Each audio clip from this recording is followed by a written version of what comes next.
ఎలక్షన్లకు పోయే సాహసం రెండు పార్టీలకి లేదు. జగన్ వాళ్ళ మీరు యుద్ధం చేయండి ప్రతి చోట అని చెప్తున్నాడు. చొక్కాలు చించుకుంటున్నారు. అది ఏ రాజకీయ నాయకుడికైనా, చంద్రబాబుకైనా, జగన్కైనా, ఎవరికైనా కాదండి. వాళ్ళు వీళ్ళందరికీ మొగుళ్ళేగా రేపు గెలిచినాక. సో అందువల్ల వైసీపీ ఒక అయోమయం పరిస్థితిలో ఉంది, తెలుగుదేశం ఒక అసంతృప్తి పరిస్థితిలో ఉంది. ఇద్దరికి పవన్ కళ్యాణ్ గారితో మాట్లాడకుండానే తల ఊపారు అనేది ఈరోజు అక్కడ పొగ మండుతుంది జనసేనలో. సో బీజేపీని నమ్ముకుంటే నట్టేట మునగడం తప్ప ఏమీ లేదనే భయం ఒకటి వచ్చేసింది. చెరొక కాలు పెట్టున్నాడు పవన్ కళ్యాణ్. బీజేపీలో ఒక కాలు, తెలుగుదేశంలో ఒక కాలు. జగన్ని ఢీకొనే స్థైర్యం చంద్రబాబులో ఉందా? చాలా క్లియర్గా నన్ను అరే లోకేష్ ఏం చేస్తున్నావు అంటున్నాడు. ఇద్దరి మధ్య ఉండేది వాస్తవం. సగం మంది క్యాండిడేట్ టీడీపీ నుంచి అప్పిచ్చిన వాళ్ళే. సగం మంది తెలుగుదేశం ఎమ్మెల్యేలు వైసీపీ అప్పిచ్చిన వాళ్ళు కాదా? తెలంగాణలో కూడా రాజకీయ వేడి గట్టిగా సెగ అందుకున్నట్టుంది. ఒక అగ్రనాయకుడు ముఖ్యమంత్రిగా ఉంటాడు, ఒక అసమ్మతి నాయకుడు ఉంటాడు. చెన్నారెడ్డి రాజశేఖర రెడ్డిని చూసాం, జనార్దన్ రెడ్డి రాజశేఖర రెడ్డిని చూసాం, విజయభాస్కర్ రెడ్డి రాజశేఖర రెడ్డిని చూసాం. కొండా సురేఖ లాంటి వాళ్ళు ఆ స్థాయిలో మాట్లాడడం అనేది కాంగ్రెస్ పార్టీ అంటే పబ్లిక్ క్షమాపణ చెప్పడానికి సిద్ధంగా లేదు. కానీ కొండా సురేఖ, సో రేవంత్ రెడ్డి ఈ తలనొప్పులు తను పెట్టుకోదలుచుకోలే.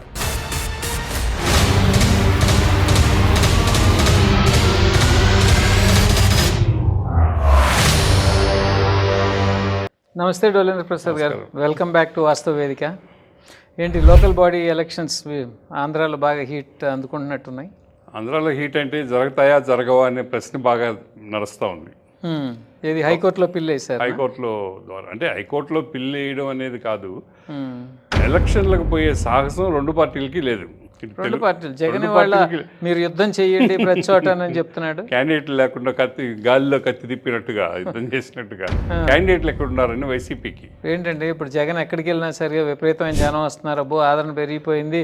నిన్న ఎక్కడో అసలు FBI వాళ్ళు ఒక సర్వే చేశారని కూడా సోషల్ మీడియాలో సర్క్యులేషన్. మీకు సిద్ధం సభలు జ్ఞాపకం ఉన్నాయా? సిద్ధం సభలు ఎట్ట జరిగినాయి? అసలు ఆ సభలు చూస్తే తెలుగుదేశం పోటీ చేయాల్సిన అవసరం ఉందనిపించిందా మనకి?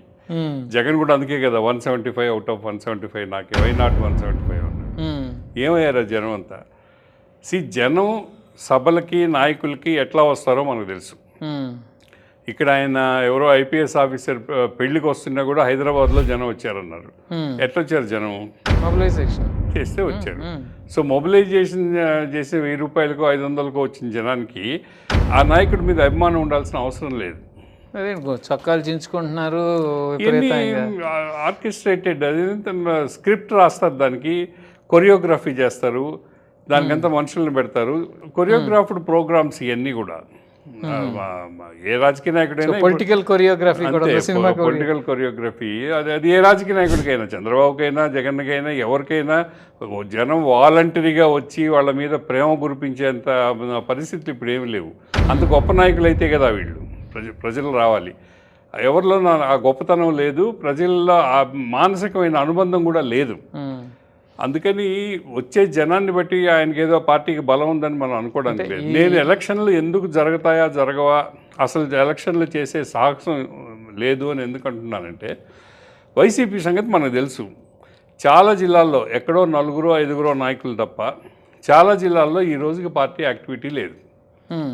ఆ రోజు బ్రహ్మాండంగా ఒక వెలిగిన నాయకులందరూ మంత్రులుగాను, జగన్కి సన్నిహితులుగాను వెలిగిన వాళ్ళందరూ ఈరోజు ఎట్టపోయారో తెలీదు. ఉన్నారు పార్టీలో. మీకెందుకు ఈవెన్ పెద్దిరెడ్డి రామచంద్రారెడ్డి, మిథున్ రెడ్డి కూడా తిరుపతి జిల్లాలో, చిత్తూరు జిల్లాలో రాజకీయం చేస్తున్నారా? చేయడం లేదు కదా. సజ్జల రామకృష్ణారెడ్డికి చేయడానికి రాజకీయం ఏమీ లేదు. ఆయన గెస్ట్ హౌస్లకి, తాడేపల్లి ఆఫీస్కి పరిమితం. ఆయన అప్పుడప్పుడు కనిపిస్తుంది. సుబ్బారెడ్డి గారు ఎట్టపోయారో తెలీదు. సుబ్బారెడ్డి గారు వైజాగ్ నాదే అన్నాడు, ఒంగోలు నాదే అన్నాడు. ఆ రోజుల్లో పెత్తనం చేశాడు. ఈరోజు ఏడి? ఇక్కడ ఏదో వ్యవసాయం చేస్తున్నాడంట వైవి సుబ్బారెడ్డి గారు. ఇక్కడ ఒక ఫామ్ హౌస్ కట్టుకొని ఆ ఫామ్లో రకరకాల వ్యవసాయ పరిశోధనలు చేస్తున్నాడంట. సో అట్లా ఎవరు లేరు. ఎవరు లేనప్పుడు ఎవరు చేస్తారు ఎలక్షన్? అప్పుడు ఆంధ్ర రాష్ట్రాన్ని 4 పెద్దలకి వైవి సుబ్బారెడ్డి ఇచ్చారు. వైవి సుబ్బారెడ్డి, విజయసాయి రెడ్డి, సజ్జల రామకృష్ణారెడ్డి, మిథున్ రెడ్డి, పెద్దిరెడ్డి రామచంద్రారెడ్డి ఇట్లా ఒక కూటమి ఒక కోటది నడిపింది అప్పుడు. నలుగురు పెద్దరెడ్లకి పంచి అంతే ఏరియాల వారీగా దొంగలు ఓళ్ళు పంచుకున్నట్టుగా వీళ్ళకి పనిచేసి ఇక్కడ నువ్వు సంపాదించుకో అని చెప్పేశారు. ఎవరికి నచ్చింది వాళ్ళు సంపాదించుకున్నారు. ఇప్పుడు వాళ్ళు వచ్చి పెట్టుబడి పెట్టరా లోకల్ బాడీ? పెట్టుబడి సంగతి తర్వాత అసలు రావాలి కదా, అసలు వచ్చే ఉద్దేశంలో కూడా వాళ్ళు లేరు. ఎప్పుడో 2.5 సంవత్సరం తర్వాత రాబోయే ఎలక్షన్లకి ఇప్పటి నుంచి వచ్చి వాళ్ళు ఈ లంపటం ఎందుకు తగిలించుకుంటారు? వచ్చి స్థానిక సంస్థలు చేస్తే ఇది ఒక 6 నెలల కార్యక్రమం. మున్సిపల్ ఎలక్షన్స్తో మొదలవుద్ది, తర్వాత జిల్లా పరిషత్లు, జెడ్పీటీసీలు, మండలాలు జరుగుతాయి, తర్వాత సర్పంచులు జరుగుతాయి. 6 నెలలు వాళ్ళ వ్యాపారాలు వ్యవసాయాలు వదిలేసి వచ్చి ఆడ కూర్చోవాలి. ఆ తర్వాత మళ్ళీ 2 ఏళ్ళు ఖాళీగా ఉండాలి. ఇంకోటి కూడా ఉంటుంది, ఇప్పుడు ఈ డైరెక్ట్ ఎలక్షన్ అంటున్నారు, వీళ్ళు మొగుళ్ళు అవుతారు రేపు వీళ్ళకి గెలిచితే కనుక. వీళ్ళందరూ రేపు మాకు ఎమ్మెల్యే టికెట్ కావాలంటారు, ఎంపీ టికెట్ కావాలంటారు. ఎందుకంటే గెలిచిన ప్రతి మేయరు, ప్రతి మున్సిపల్ చైర్మన్ ఎమ్మెల్యే కంటే పెద్దోడనే అనుకుంటాడు. ఏమంటే ఇప్పుడు మీకు ఒక్కొక్క మేయరు విశాఖపట్నం, విజయవాడ, కర్నూలు, నెల్లూరు ఇవన్నీ కూడా 2 నుంచి 6 మంది ఎమ్మెల్యేలతో కూడిని. అవును, మినిమం 2 ఎమ్మెల్యేలు కాన్స్టిట్యున్సీ ఒక మున్సిపల్ మేయర్ అనేది. చిన్న మున్సిపాలిటీ అయితే, పెద్ద మున్సిపాలిటీ అయితే 6 మంది ఎమ్మెల్యేలు ఉన్నారు అక్కడ. సో 6 మంది కంటే ఎక్కువగా డైరెక్ట్ ఎలక్షన్లో గెలిచిన వాళ్ళు ఎంపీతో సమానం. ఎంపీతో సమానంగా ఉండేవాడు ఎమ్మెల్యే టికెట్ అడగడంలో విచిత్రం ఏం లేదు కదా, ఖచ్చితంగా అడుగుతారు. ఇంత పెద్ద ఎలక్షన్లో, ఇంత డైరెక్ట్ ఎలక్షన్లో ఒక ఎమ్మెల్యేకే 20 నుంచి 50 లక్షలు 50 కోట్లు ఖర్చు పెడుతున్నారు. ఈ డైరెక్ట్ ఎలక్షన్లో, అందుట్లో లోకల్ బాడీ ఎలక్షన్లో ఇంకా ఎక్కువ ఉంటుంది. మామూలుగా అయితే ఎక్కువ ఉండాలి, కానీ ఈసారి అంత ఆసక్తి తెలుగుదేశంలో కూడా లేదు. తెలుగుదేశం నాయకత్వంలో కూడా, స్థానిక నాయకత్వం నేను చెప్పేది, మంత్రులు ఎమ్మెల్యేగా ఉండే వాళ్ళకి మున్సిపల్ ఎలక్షన్స్ చేసే ఉద్దేశం ఏమాత్రం లేదు. లోకేష్, చంద్రబాబు బలవంత పెట్టి చేయించాలి. అది అర్ధ మనసుతో చేసే ఎలక్షన్ ఎట్లా ఉంటుంది? ఉండదు. అందులో టికెట్లు ఎవరు ఇస్తారు? విజయవాడలో ఇస్తారు. ఎమ్మెల్యే చెప్పినోడికి టికెట్ వస్తుందని గ్యారంటీ ఏం లేదు. ఏమంటే ఒక ఎమ్మెల్యే కాదు కదా, 2 ఎమ్మెల్యేలు, 6 ఎమ్మెల్యేలు, ఏ ఎమ్మెల్యే చెప్పినోడికి ఇవ్వాలి. సో అందుకని టికెట్ వీళ్ళందరికీ మొగుళ్ళే రేపు గెలిచినాక టికెట్ల నిర్ణయం ఏమో ఇక్కడ జరుగుతుంది. వీళ్ళు వీళ్ళు వాడిని గెలిపించే బాధ్యత మీరు తీసుకోమంటే వాళ్ళు తీసుకోరు. ఏమంటే వాడు గెలిచిన తర్వాత కూడా వీళ్ళు మనిషి కాదు. గెలిచిన తర్వాత ఆల్టర్నేటివ్ పవర్ సెంటర్ అవుద్ది. ఆల్టర్నేటివ్ పవర్ సెంటర్ రోజు ఘర్షణ. మున్సిపల్ అర్బన్ కాన్స్టిట్యున్సీలో మున్సిపాలిటీ చాలా ఇంపార్టెంట్ విషయం. సో ఆ మున్సిపాలిటీలో మున్సిపల్ చైర్మన్ లేదా మేయర్ అక్కడ కూర్చున్నప్పుడు ఎమ్మెల్యేకి ఇప్పుడు జరుగుతున్నట్టుగా జరగదు. వైసీపీ మేయర్లు, చైర్మన్లు కాబట్టి సో ఎమ్మెల్యేలు అసలు వాళ్ళని పట్టించుకోలే. వాళ్ళకి అసలు కారు, డ్రైవరు కూడా లేని పరిస్థితి సృష్టించి కమిషనర్స్ని పెట్టుకొని రాజ్యం చేస్తున్నారు. రేపటి జరగదు కదా. తెలుగుదేశం తరఫున కానీ గెలిచిన మేయరు దాన్ని ఒప్పుకోడు. నా పవర్స్ నాకున్నాయి అంటాడు. రోజు వచ్చి పార్టీ ఆఫీస్లో చంద్రబాబు గారి దగ్గర, లోకేష్ దగ్గర పంచాయతీ పెడతాడు. నా పవర్స్ పీక్కుంటున్నారు, నాకు ఇవ్వాల్సిన కమిషన్ నాకు ఇవ్వడం లేదు, ఎమ్మెల్యేలు తినేస్తున్నారు కమిషన్ మొత్తం. ఆ పంచాయతీలు కూడా వెళ్తాయి అంటారా? ఆ పంచాయతీలు ఎక్కువ ఉంటాయి. ఇప్పుడు వరకు మున్సిపల్ వర్క్స్లో కమిషన్ ఎవరికి పోతుంది? ఎమ్మెల్యేకి పోతుంది. లేకపోతే మేయర్ షేర్ అడుగుతాడు కదా. మేయర్ షేర్ అడిగినప్పుడు వీళ్ళు ఇవ్వనప్పుడు పంచాయతీ, ఆ పంచాయతీ ఎవరు తీర్చాలా? మంత్రులకు అంత స్థాయి లేదు. పాత రోజుల్లో మంత్రులకి జిల్లా మీద పెత్తనం చేసే స్థాయి ఉన్నప్పుడు వాళ్ళు ఏదో సర్దుబాటు చేసేవాళ్ళు. లేదు, అందుకని నేరుగా అక్కడికే పోతాయి. సో అన్ని నిర్ణయాలు సెంట్రలైజ్ చేసేసింది తెలుగుదేశం పార్టీ. ఇదివరకట్లాగా డెమోక్రటిక్ నిర్ణయాలు లేవు, థర్డ్ ఫ్లోర్కి వెళ్ళిపోతాయి. అందువల్ల ఏంటంటే తెలుగుదేశం ఎమ్మెల్యేలు, మంత్రులకి అసలు ఆసక్తి లేదు. ప్లస్ ఈయన చంద్రబాబు గారు డైరెక్ట్ ఎలక్షన్ అనే నిర్ణయం తీసుకునే ముందు ఒక డిక్టేటర్ లాగా ప్రవర్తించాడు. ఇది చాలా కీలకమైన నిర్ణయం. Zilla Parishad chairman, municipal chairman, direct election అనేది చాలా కీలకమైన నిర్ణయం. అంత పెద్ద కీలక నిర్ణయం జరిగేటప్పుడు పార్టీలో చర్చ ఉండాలి కదా. కనీసం ఎమ్మెల్యేలతో మాట్లాడాలి కదా, మంత్రులతో మాట్లాడాలి కదా. కేబినెట్ సమావేశంలో కూడా చర్చ లేదు. నిర్ణయం బయటకు వచ్చేసింది. ఎవరిచ్చారు ఆ సలహా? దానివల్ల వచ్చే పరిణామాలు ఏంటి? ఆ కాన్సిక్వెన్సెస్ ఎవరు ఫేస్ చేయాలి? ఎమ్మెల్యేలు ఫేస్ చేయాలా, మంత్రులు ఫేస్ చేయాలా? ఎవరైతే కాన్సిక్వెన్సెస్ ఫేస్ చేయాలో వాళ్ళతో కనీస సంప్రదింపులు, సలహాలు తీసుకోకుండా ఇంత పెద్ద నిర్ణయం చేశారనే అసంతృప్తి తెలుగుదేశంలో బాగా ఉంది. వాళ్ళెవరు ఉత్సాహంగా పనిచేసే ఉద్దేశంలో వాళ్ళు లేరు. ఖాళీగా అట్టిపెట్టిన సీనియర్లందరికీ ఇస్తారేమోనండి. సీనియర్లు ఇంకా ఎక్కడున్నారు పాపం, ఊడగొట్టిన నాగేళ్లలాగా చూస్తున్నారు వాళ్ళని పట్టించుకోవడంలా. వాళ్ళని ఎప్పుడు చూస్తారు అంటే రేపు ఏదన్నా కూటమిలో ఏదన్నా డిస్టర్బెన్స్ వస్తే అప్పుడు వీళ్ళు పనికిరారు కాబట్టి అప్పుడు వాళ్ళని పిలవచ్చు. ఈ రోజుకి సీనియర్స్ని పిలిచే పరిస్థితి కూడా లేదు. అంటే 3-4 ఎమ్మెల్యే సెగ్మెంట్స్ కలిపితే ఒక మేయర్ అయ్యే పరిస్థితి ఉన్నప్పుడు అవును, ఎవరికి ఇవ్వాలి? ఆ స్థాయి గల వ్యక్తులు ఎవరు ఉంటారు? ఆ స్థాయి మీకు లేదని కదా వాళ్ళని తీసేశారు. కనీసం ఎమ్మెల్యే స్థాయి కూడా లేదని కదా. సీనియర్ ఎమ్మెల్యేలకి ఇంటర్వ్యూ కూడా దొరకడం లేదు కదా. జూనియర్ ఎమ్మెల్యేలు నేరుగా తలుపు తీసుకొని వెళ్తున్నారు, సీనియర్ ఎమ్మెల్యేలు అపాయింట్మెంట్ లేక ఇళ్లలో ఉన్నారు. సో అందువల్ల ఇప్పుడు సీనియర్స్ వచ్చి పంచాయతీలు చేసేది ఏం లేదు. ప్రతి పంచాయతీ లోకేష్ చేయాలా లేదా చంద్రబాబు చేయాలా? ఎన్ని చేస్తారు? 100 మున్సిపాలిటీలు, ఆ తర్వాత 28 30 జిల్లా పరిషత్లు, ఎన్ని పంచాయతీలు చేస్తారు? చేయలేరు. సో ఆ పక్క వైసీపీకి క్యాడరు, నాయకులు, అభ్యర్థులు లేరు, పోటీ చేయడానికి అభ్యర్థులు లేరు. ఎవరు ఇప్పుడు 2 సంవత్సరాల్లో మెయిన్ ఎలక్షన్ ఉంది. ఈ 2 సంవత్సరాలు ఒకవేళ గెలిచిన ప్రతిపక్ష మేయర్గా, ప్రతిపక్ష మున్సిపల్ చైర్మన్గా గెలిచినా కూడా ఏం చేయలేరు. ఏమంటే ఎమ్మెల్యేలు, కమిషనర్స్ని పెట్టుకొని వాళ్ళే రాజ్యం చేస్తారు. ఏమీ చేయలేని దానికి కోట్లు ఖర్చు పెట్టి ఎలక్షన్ చేయాల్సిన పని ఉంది. ఎవరు రారు ముందుకి. పోనీ జగన్కి ఏమన్నా ఉదారత్వం ఉండి మొత్తం మీ ఖర్చు అంతా నేను పెట్టుకుంటాను, మీరు పోటీ చేయండి అంటారంటే ఈరోజు ఉదయం ఆయన జరిగిన సమావేశంలో అటువంటి సూచన ఆయన ఇవ్వలే. మీరు కొట్లాడి, మీరు పోరాడి, మీరు తన్నులు తిని, మీరు ఆస్తులు అమ్మేసి, మీరు అన్నీ చేసుకొని రాండి, అప్పుడు నేను ఎలక్షన్ అప్పుడు ఈ నివేదికలు పరిశీలిస్తాను, అప్పుడు మీకు ప్రయారిటీ ఎంత ఇవ్వాలో నిర్ణయిస్తాను అన్నాడు. ఎవరికి ఇంట్రెస్ట్? ఇంకా 2 సంవత్సరాల తర్వాత రాజకీయాలు ఎట్టుంటాయో మనకు తెలియదు. ఈరోజు దేశంలో రాజకీయాలు చాలా స్పీడ్గా మారిపోతున్నాయి. 2 years తర్వాత ఈ రాజకీయం ఈ రూపంలో ఉండకపోవచ్చు. అందువల్ల వైసీపీ తరఫున పోటీ చేయడానికి ఎవరు అభ్యర్థులు ముందుకు రాని పరిస్థితి, అభ్యర్థులే లేని పరిస్థితి. ఆ అభ్యర్థులే లేని పరిస్థితి నుంచి పార్టీని గట్టెక్కించడానికి నాయకత్వం లేదు. జగన్ దగ్గర ఇది వరకు 4-5 కీలకమైన నాయకులు ఎవరైతే ఉన్నారో వాళ్ళెవరు ఈరోజు యాక్టివ్గా లేరు. మరి ఎవరు పోయి ఈ అన్ని జిల్లాల్లో 13 పాత జిల్లాల్లో ఎవరు పోయి 100 మున్సిపాలిటీల్లో క్యాండిడేట్స్ని సెలెక్ట్ చేసి వాడికి ఒప్పించి మేము ఏదో మా అబద్ధమో నిజమో హామీలు ఇచ్చి మన ప్రభుత్వం వచ్చిన తర్వాత నీకు అది చేస్తాం, ఇది చేస్తాం అని చెప్తారు కదా. అది చెప్పగలిగిన స్థాయి కలిగిన వాడు వెళ్ళి మాట్లాడే వాళ్ళు కూడా వైసీపీలు ఎక్కడున్నారు? లేరు. జగన్కి అంత ఓపిక ఎట్టా ఉండదు, అంతసేపు ఆయన రాజకీయం చేయడు. ఆయన రాజకీయం చేసేది ఎప్పుడో వారానికో 10 రోజులకో 1 గంట 2 గంటలు. ఆ తర్వాత ఆయన విజయవాడలో ఉండే ప్యాలెస్లో ఉంటాడు తప్ప బయట జనంతో ఉండడు కదా, నాయకులతోటి సమావేశాలు ఉండవు కదా. సో అందువల్ల వైసీపీ ఒక అయోమయం పరిస్థితిలో ఉంది, తెలుగుదేశం ఒక అసంతృప్తి పరిస్థితిలో ఉంది. ఇద్దరికీ లేదు. అందుకని నా గట్ ఫీలింగ్ ఏంటంటే అసలు ఎలక్షనే ఆపేయడానికి ప్రయత్నం చేస్తారు.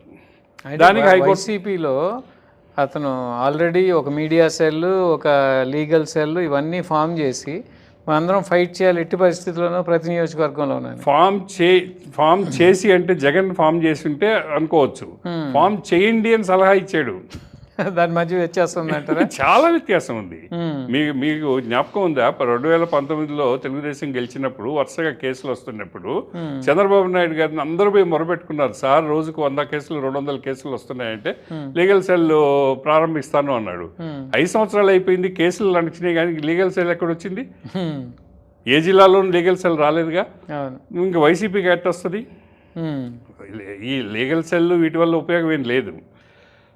జగన్కి అంత ఓపిక లేదు.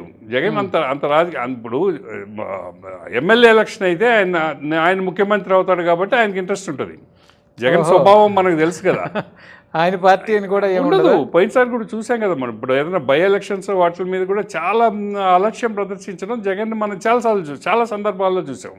ఓపెన్గా కూడా మాట్లాడుతూ ఏముంది వాడు గెలిస్తే ఎంత, ఓడితే ఎంత, నాకు పదవి వస్తుందా పోతుందా అని మాట్లాడిన సందర్భాలు చాలా ఉన్నాయి ఆయన పార్టీ క్యాండిడేట్ మీద. సో మున్సిపల్ ఎలక్షన్లో ఎవరు గెలిచినా ఆయనకేం ముఖ్యమంత్రి పదవి రాదు. అందువల్ల ఆయన అంతా యాక్టివ్గా పనిచేయడు. ఆయన తరఫున వెళ్ళి మాట్లాడడానికి ఉన్నత స్థాయి నాయకులు ఎవరు లేరు. జిల్లాల్లో ఉండే నాయకులు 4-5 తప్ప రోజు పత్రికల్లో కనపడే వాళ్ళు 4-5 తప్ప మిగతా అందరూ ఇన్యాక్టివ్ అయిపోయి ఉన్నారు. వాళ్ళందరూ ఇప్పుడు రోడ్లలోకి వచ్చి డబ్బు తీసి కార్యకర్తల్ని సమీకరించి ఎలక్షన్ చేయాలంటే కష్టం. అందులో 4 రోజులే ఎలక్షన్ జరగడం అంటూ జరిగితే ఇంక 4 రోజుల్లో జరగాల. 99% ఎలక్షన్ జరగకుండా ఆపే ప్రయత్నం చేస్తారు, ఇద్దరు చేస్తారు. ఇద్దరికీ ఎలక్షన్ ఇష్టం లేదు. మరి రాష్ట్రానికి రావాల్సిన నిధులు ఏదో మోడీని పట్టుకొని ఏదో బతిలాడుకొని టైం ఎక్స్టెన్షన్ తీసుకొని ఏమన్నా తెచ్చుకోవాల్సిందే అంతే. మోడీ వీళ్ళ మనిషే కదా. అంటే ఈ 34% రిజర్వేషన్ ఏదైతే 34% రిజర్వేషన్ ఉద్దేశమే ఎలక్షన్ జరగనీయకుండా ఆపడానికే కదా. ఇప్పుడు 3-4 సుప్రీంకోర్టు తీర్పులు ఉన్నాయి, రిజర్వేషన్ 50% కంటే మించకూడదు అని. ఈ 50% కంటే మించిన ప్రతిసారి కొట్టేశారు ఆ జీవోల్ని, లేకపోతే అసెంబ్లీ తీర్మానాలని, పార్లమెంటు తీర్మానాలని అన్నింటినీ కొట్టేసింది సుప్రీంకోర్టు. మరి అన్నింటినీ కొట్టేసాయని తెలిసి కూడా నువ్వు ఒక జీవో ఇచ్చావంటే ఉద్దేశం ఏంటి? అది నిలవదు కోర్టు పరిశీలనలో. అసలు ఒక జీవోలు ఒక ఇవి చట్టం చేయాల్సిన అవసరం ఉందా? ఇవ్వదలుచుకుంటే నువ్వే ఇచ్చి అవసరం లేదు. నువ్వు ఇచ్చే 34% పార్టీ తరఫున ప్రతి పార్టీ బీసీల మీద ప్రతి పార్టీ సంగతి అవతల పెట్టండి. ముందు అధికారంలో నడిపే పార్టీ 34% రిజర్వేషన్ నేను మా పార్టీలో అమలు చేస్తాను అని చెప్పి చేస్తే నీకు నిజంగా బీసీల్లో కూడా కొంత, ఇప్పుడు 34% రిజర్వేషన్ జీవో ఎందుకు ఇచ్చారు? బీసీలను మచ్చిక చేసుకోవడానికి. అది మచ్చిక చేసుకోవడం కాదు, వంచన చేయడం అనేది అర్థమైపోతా ఉంది. ఏమంటే రేపేట కోర్టు ఆపుతుంది. కోర్టు ఆపినప్పుడు అసలు ఇంక రిజర్వేషన్ ప్రస్తావనే లేదు కదా. ఎందుకు? నా పార్టీ తరపున నేను 34% ఆ మాట ముందే చెప్పొచ్చు కదా. దానికి జీవో అవసరం లేదు, కోర్టు అవసరం లేదు కదా. కోర్టు అడ్డం రాదు కదా. నేను పార్టీలో 34% రిజర్వేషన్ అమలు చేస్తున్నాను అని చంద్రబాబు నాయుడు గారు ప్రకటన ఇచ్చుంటే జీవో ఎందుకు? దానికి ప్రకటన చాలు, ఏ కోర్టు అడ్డం రాదు. ప్రత్యర్థి జగన్ చేస్తాడో చేయడం ఆయన ఇష్టం. నువ్వు అది చేయలేదు కదా, నీకు ఆ చిత్తశుద్ధి లేదు కదా. నీకు బీసీల మీద చిత్తశుద్ధితో ఇచ్చిన జీవో కాదు అది. అది బీసీలని మచ్చిక చేసుకోవడానికి ఇచ్చిన జీవో. అది మన వాస్తవంలో ఆచరణలో అది ఏమవుతుంది? అసలు ఎలక్షన్లే జరగకుండా ఆపేయడానికి అది ఒక అస్త్రంగా ఉపయోగపడుతుంది. ప్రజలంత అమాయకుల, ప్రజలకు తెలవదా? బీసీలకు తెలియదా? ప్రజలకి అన్నీ తెలుసు, బీసీలకు అన్నీ తెలుసు, దళితులకు అన్నీ తెలుసు. కానీ ఏం చేస్తారు? 5 ఏళ్ళకు ఒకరోజు వచ్చే ఓటు వేయడం తప్ప మధ్యలో జరిగే పరిణామాలు, మధ్యలో జరిగే వాటికి స్పందించే యంత్రాంగం మనకు లేదు కదా. రీకాల్లు, రెఫరెండము లేవు కదా మనకి. మన రాజ్యాంగంలో రీకాల్ లేదు. గవర్నమెంట్ని లేదా గెలిచిన ప్రజాప్రతినిధిని రీకాల్ చేసే అధికారం లేదు. రెఫరెండమ్స్ అసలు లేవు. ప్రభుత్వ పనితీరు మీద సంవత్సరానికో లేకపోతే మధ్యలోనో 2.5 సంవత్సరాల తర్వాత ఒక రెఫరెండం పెట్టాలనే నియమాలు ఇతర దేశాల్లో ఉన్నాయి. ఇక్కడ అది లేదు కదా. సో 5 ఏళ్ళు వాళ్ళు కుర్చీలో పర్మనెంట్గా కూర్చుంటారు. సో ప్రజలు ఏం చేయగలరు? బీసీలు ఏం చేయగలరు? ఏం చేయలేరు. వాళ్ళ నిర్ణయం ఎప్పుడు వస్తుందంటే రేపు ఎలక్షను. ఆ ఎలక్షన్లో బ్యాలెట్ పేటకి దగ్గరికి వెళ్ళినప్పుడు వాళ్ళు వేసే ఓటుతో వాళ్ళు నిర్ణయం చెప్తారు. సరే, సపోజ్ కోర్టు కొట్టేసిందండి 34%ది. నా పార్టీ తరఫున నేను 34% రిజర్వేషన్ బీసీలకు సీట్లు ఇస్తాను అని చెప్పి వీళ్ళు ముందుకెళ్ళారని. కోర్టుతో సమస్య ఏంటంటే కోర్టు అంత తొందరగా కొట్టేది, స్టే చేస్తుంది. అది స్టే చేసినప్పుడు ఎలక్షన్ ఆగిపోతుంది. కోర్టు కొట్టేసింది అనుకోండి, రిజర్వేషన్స్ లేవు, ఎలక్షన్ పెట్టాలి ఎలక్షన్ కమిషన్. స్టే చేస్తే ఎలక్షన్ కమిషన్ ఏం చేయలేదుగా, ఎలక్షన్ ఆపాల్సిందేగా. వీళ్ళ ఉద్దేశం దాన్ని స్టే చేయించడమే, అది కొట్టేయడం కాదు. ఎట్లా కొట్టేస్తారు? అది ఎప్పుడో 2 ఏళ్లకో 3 ఏళ్లకో తర్వాత ఎప్పుడో జరుగుతుంది కోర్టులో. ప్రస్తుతానికి జరిగేది ఏంటి? మధ్యంతర ఉత్తర్వులు, అర్ధంతరంగా ఎన్నికలు వాయిదా. ఒకవేళ జరిగితే కూటమిలో ఉన్న పార్టీలు ఎలా సర్దుబాటు చేసుకుంటాయి అంటారు? ఈసారి కూటమికి చాలా పెద్ద ఛాలెంజ్, అది చాలా పెద్ద సవాల్. ఇప్పుడు లోకేష్ పరిపాలనకి అదొక లిట్మస్ టెస్ట్ అని పోయినసారి అనుకున్నాం. ఏమంటే ఆయన కూటమితో సరైన సంప్రదింపులు చేయకుండానే 15% జనసేనకి అన్నాడు. బీజేపీ గురించి మనం పెద్ద పట్టించుకోబడలే ఆంధ్రాలో. వాళ్ళు 5% ఇచ్చినా తీసుకుంటారు, ఇవ్వకపోయినా వాళ్ళు చేయగలిగేది ఏం లేదు. అక్కడ అమిత్ షా, మోడీ ఎందుకు చేయలేరు? ఢిల్లీలో చక్రం తిప్పేది వాళ్ళే. అమిత్ షా, మోడీ ఈ రోజు చంద్రబాబు కాదని ఏం చేయలేరు. ఇక్కడ ఎవడో ఒక మున్సిపల్ చైర్మన్ కోసంగా వాళ్ళు చంద్రబాబుతో పేచి పెట్టుకోరు అమిత్ షా వాళ్ళు. ఏదో ఒక 5% అట్లా ముష్టిలాగా వేస్తాడు, దాన్ని వాళ్ళు సగౌరవంగా అందుకుంటారు బీజేపీ వాళ్ళు. కానీ జనసేన పరిస్థితి కాదు ఈసారి. పోయినసారి ఆయన చాలా త్యాగాలు చేశాడు పవన్ కళ్యాణ్. 30 సీట్లు అన్నది 21 సీటుకి రావాలంటే ఎంత కష్టతరమైన విషయమో. రాజకీయంలో ఎలక్షన్స్ అప్పుడు టికెట్ అంటే ఒక సీటు పార్టీనే కదండి అప్పుడు 19లో ఒక సీటు పార్టీగా రాలేదు, ఒక వర్గం పార్టీగా వచ్చింది. అది వచ్చింది సరే, ఆ ఒక వర్గానికి 15 నుంచి 18. గత ఎన్నికల్లో ఒక సీటే కదా, అప్పుడు పరిస్థితి 21కి అప్పుడు పరిస్థితి వేరు. అప్పటికి అసలు దానికి అసలు పార్టీ స్వరూపమే లేదు. 2014లో 2019లో దానికి సరిగా పార్టీ స్వరూపమే లేదు, క్యాండిడేట్లే లేరు వాళ్ళకి. కానీ 2024కి వచ్చేటప్పటికి జనసేనకు ఒక స్వరూపం ఏర్పడింది. సగం మంది క్యాండిడేట్లు టీడీపీ నుంచి అప్పించినాళ్లే, ఇచ్చిండొచ్చు. టీడీపీని సగం మంది తెలుగుదేశం ఎమ్మెల్యేలు వైసీపీ అప్పించిన వాళ్ళు కాదా?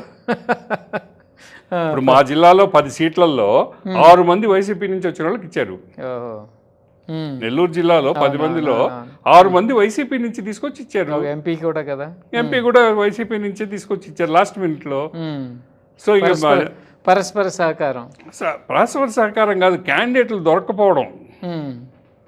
క్యాండిడేట్లు దొరకలే ఆ రోజు తెలుగుదేశం పార్టీకి. డీప్ పాకెట్స్ ఉన్న క్యాండిడేట్లు కావాలి. అదే కదా, డబ్బు అర్హత అన్నప్పుడు ఆ డబ్బు అర్హత లేదు. సో జనసేన కూడా తెలుగుదేశం నుంచి వచ్చిన క్యాండిడేట్స్ని పెట్టి చేసిండొచ్చు. కానీ ఈ రోజు పరిస్థితి అదంటే వాళ్ళు అది మునిగిపోయే పడవ అని చెప్పి అటు నుంచి ఇటు వచ్చారు. ఈరోజు జనసేనకు మాత్రం తెలుగుదేశం కొన్ని నియోజకవర్గాల్లో తన అభ్యర్థుల్ని అటు పంపించింది. సో ఇప్పుడు అదే సమస్య అవుతుంది రేపు. ఏమంటే ఈ 15% జనసేనకి అని లోకేష్ చేసిన ప్రకటన వెనక అర్థం ఏంటి అనేది ఆ పార్టీలో పెద్ద చర్చ జరుగుతూ ఉంది అంతర్గతంగా. ఒక వాదన తెలుగుదేశం చేసే వాదన ఏంటంటే, లోకేష్ బృందం, ఆయన మిత్ర బృందం చేసే వాదన ఏంటంటే, జనసేనకు సంబంధించిన వారధులు ఉన్నారు. జనసేన తెలుగుదేశం మధ్యలో అక్కడ రాముడు వారధేసినట్టుగా, రామసేతు వేసినట్టుగా లింగంనేని రమేష్, నాదెండ్ల మనోహరు వీళ్ళిద్దరు వారధులు చెరొక పక్క ఉంటారనమాట. పైన వారధి నడుస్తుంది. జనసేన నుంచి తెలుగుదేశం, తెలుగుదేశం నుంచి ఇక్కడికి మధ్యలో సమాచార మార్పిడి అంతా. సో వీళ్ళకి చెప్పి చేశాడు లోకేష్ అనేది ఒక చర్చ ఈరోజు తెలుగుదేశం పార్టీ జనసేనలో నడుస్తుంది. వీళ్ళిద్దరికీ చెప్పి మీకు 15% ఇస్తాను సర్దుకోండి అంటే వీళ్ళు తల ఊపారు.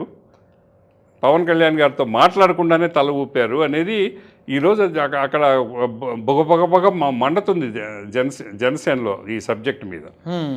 ఏమంటే ఇద్దరు జనసేనని ఎవరైతే పైకెత్తాలని చూస్తున్నారో ఆ వర్గానికి ప్రతినిధులు కారు, వాళ్ళు తెలుగుదేశం వర్గానికి ప్రతినిధులు. వాళ్ళ నిర్ణయం ప్రకారంగా మన పార్టీని బలి చేయడం ఏందనేది ఆ పార్టీలో ఒక తిరుగుబాటు ధోరణి వ్యక్తం అవుతుంది.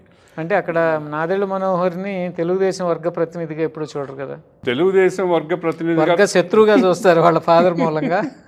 అవన్నీ చాలా ఇప్పుడు జగన్ని చూస్తున్నారు ఆ వర్గ శత్రువుగా, చూడడం లేదు కదా. జగన్తో కలిసి వ్యాపారాలు చేసుకుంటున్నారు కదా, జగన్తో కలిసి పంచుకుంటున్నారు కదా, వాటాలు పంచుకుంటున్నారు కదా. రాజకీయాల్లో శత్రుత్వాలు ఎక్కడున్నాయి? శాశ్వత శత్రుత్వాలు, మిత్రత్వాలు లేవు. కానీ పవన్ కళ్యాణ్ ఆలోచన ఏదో మనకు తెలియదు, కానీ వాళ్ళ పార్టీలో ఉండే ఆలోచన, కీలకమైన నాయకుల ఆలోచన ఏంటంటే, ఈ ఇద్దరు వారధులు జనసేన ఇంట్రెస్ట్ని బలి చేశారు. లోకేష్ బృందానికి వీళ్ళు ఇచ్చిన ఎటువంటి సమాచారం ఇచ్చారో కానీ, మీ అంగీకారంతోనే మేము 15% అని డిక్లేర్ చేశామని చెప్పే అవకాశం వీళ్ళ వల్లే వచ్చింది. దానివల్ల జనసేన చాలా రాజకీయంగా చాలా నష్టపోతూ ఉంది. ఆ నష్టాన్ని ఎట్ట పూరించుకోవాలనేది జనసేన నాయకులకి అర్థం కావడంలా. సో అది రేపు మున్సిపల్ ఎలక్షన్లో పెద్ద డిస్టర్బెన్స్ అవుద్ది. మీకు ఇప్పటికే నాకు తెలిసి నర్సరావుపేటలో జనసేన పార్టీ నేనే పోటీ చేస్తున్నాను చైర్మన్ గాని డిక్లేర్ చేశారు అఫీషియల్గా. అక్కడ లోకల్ క్యాండిడేట్ భీమవరంలో చేశారు, మచిలీపట్నంలో చేశారు. ఇట్లా ఎక్కడికక్కడ జనసేన నాయకులు మేమే mayor candidate, mayor chairman candidate అని చెప్పి అనౌన్స్ చేస్తున్నారు తెలుగుదేశంతో మాట్లాడకుండా. పవన్ కళ్యాణ్ గారి నుంచి అయితే ఇప్పుడు వరకు పవన్ కళ్యాణ్ గారు ఆపాలి కదా. జనసేనలో జరిగే పద్ధతి ఏంటి? ఇటువంటి స్టేట్మెంట్స్ ఎప్పుడు వచ్చినా కూడా, ఇప్పుడు బాలినేని వాసు తెలుగుదేశం ఎమ్మెల్యే మీద తీవ్ర స్థాయిలో విమర్శ చేశాడు. మామూలు సాంప్రదాయం ఏంటి? జనసేన నుంచి ఆయనకి మందలింపు వెళ్ళాలా? వెళ్ళలే. ఇప్పుడు ఈ ఎక్కడికక్కడ మేమే చైర్మన్ క్యాండిడేట్లు అని ప్రకటిస్తా పోతున్నారు జనసేన నాయకులు. ఒకరిని చూసి ఒకరు ఉత్సాహపడుతున్నారు, మనం కూడా ముందు ప్రకటించేద్దామని. ఈ ప్రకటనలను ఆపమని చెప్పేవాడు జనసేనలో ఎవడు లేడు.